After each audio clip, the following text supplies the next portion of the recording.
Let's hear it for VML, YNR, South Africa and Holland for their Big Ads for Small Business campaign. What was the background to the campaign? What was the problem that you set out to solve? Well, at the time of conceptualizing this campaign, it was at the height of COVID and the pandemic. And Hollard has always had this brand purpose of creating and securing a better future for the whole of South Africa. So we kind of sat together as a team and conceptualized, and what felt right was to kind of move this idea of shared value forward into the whole of South Africa. So we thought to ourselves, let's do an ad campaign differently, and let's actually share the ad space that we have with small businesses throughout South Africa. Why do you think it was recognized as a winner, and why is it effective?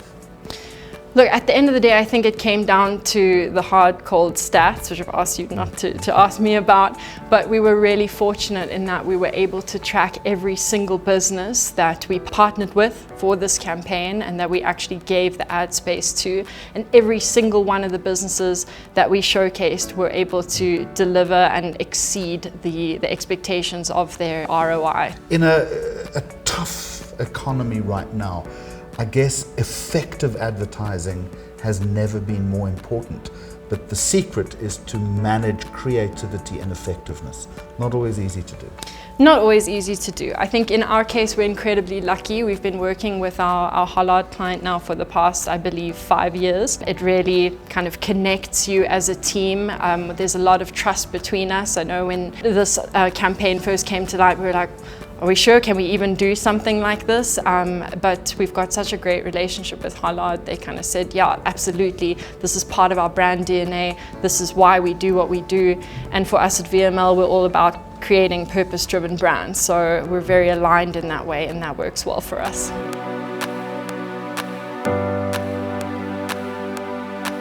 Let's hear it for MNC Saatchi Abel and Superbalist.com for Where the Music You Love.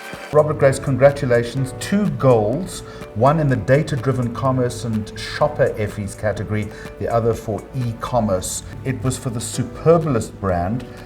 Give me the background to the campaign and what the unique problem was that you set out to solve. Well, I think what's interesting about the categories that we entered is that although Effie's is obviously all about data and proving performance, which is data-driven, actually this was about intuition and insight, and understanding that our shoppers at Superbalist, who are fashion forward and interested in all things fashionable, are interested in things beyond just clothing that is fashionable, but also music. And so we said, well, how do we bring these 2 data points together? And obviously Spotify have an amazing repository of data because they understand what people are listening to. And so we matched what people listen to potentially the clothes they'd like to buy. And so we put that forward to them, and that's what created the campaign that we have. It's such a clever idea, yet it's so simple, isn't it? Of course, and I think that's what's interesting. You know, I think sometimes we get so caught up in big terms like big data and data analytics, but actually you really do need to apply intuition and insight. That's where the value lies. There's lots of data, there's tons of it, but you have to find that insight in it. Talking of data, are you able to share the results of the campaign? Did it do the job, in other words? So it did deliver, and I think it proves, and hopefully this is what we're trying to achieve with Effie's, is that creativity is a superpower. And when correctly harnessed, and when understood, and when measured, and I think that's what Effie is trying to drive, we can show that creativity is something that businesses need. More broadly and philosophically, what makes an effective campaign these days, given that there is so much noise and clutter? Oh my goodness, okay, so that's quite a question, but I think that it comes back to probably some fundamentals. What are you actually trying to achieve? And I know that sounds quite obvious, but actually I sometimes think we don't ask that enough. What does success really look like? And actually not just success, but sustained success, because I think we're living in a world of short-term, and what does long-term success look like? And I think that's a very different conversation, very different.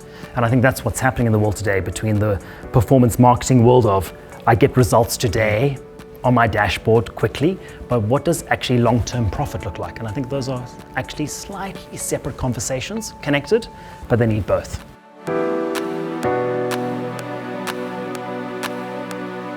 Let's hear it for Metropolitan Republic Integrated Communications and Escort for the hashtag I Love Eating Russians campaign.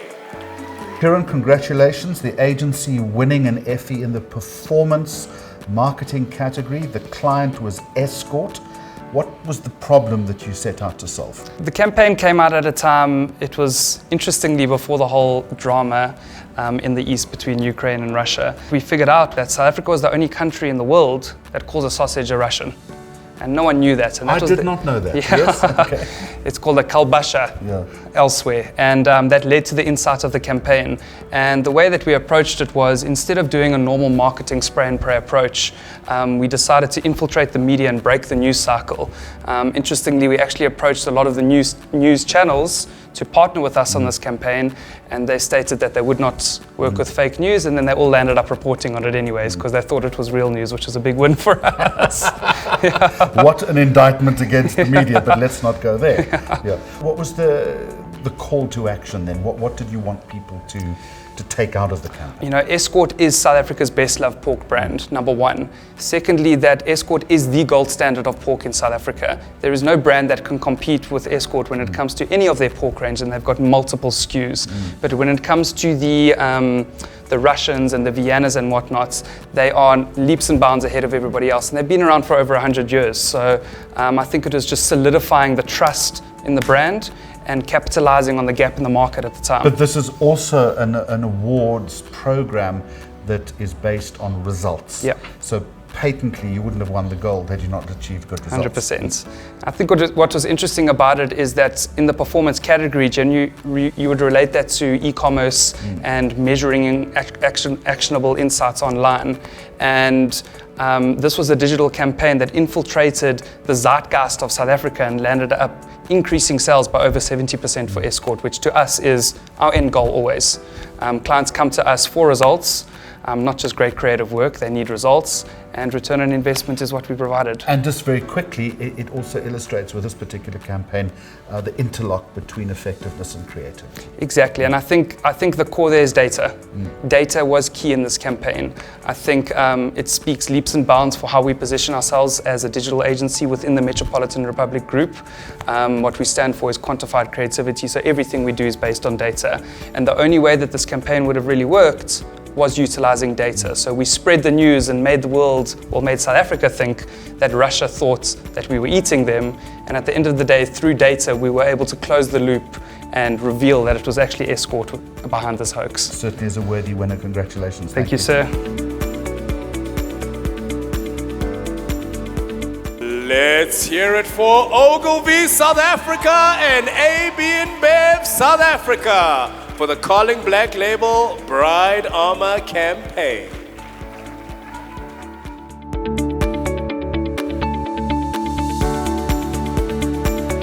Ladies and gentlemen, in the social good brands positive change category, the Grand Effie is awarded to, one more time, loud and proud, drum roll please, let's hear it for Ogilvy South Africa and AB InBev South Africa for the Calling Black Label Bride Armor campaign.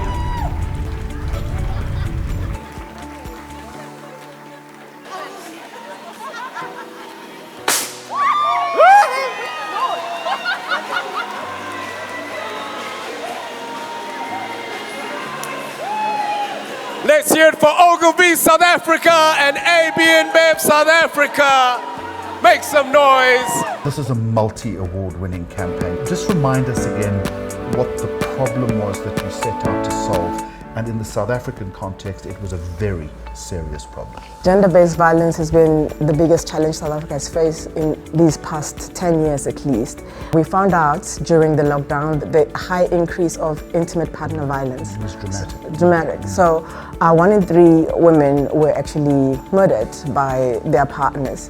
And we thought, as the other pandemic, what we needed to do was to work with our client, AB InBev for Calling Black Label, to do a new iteration of #NoExcuse.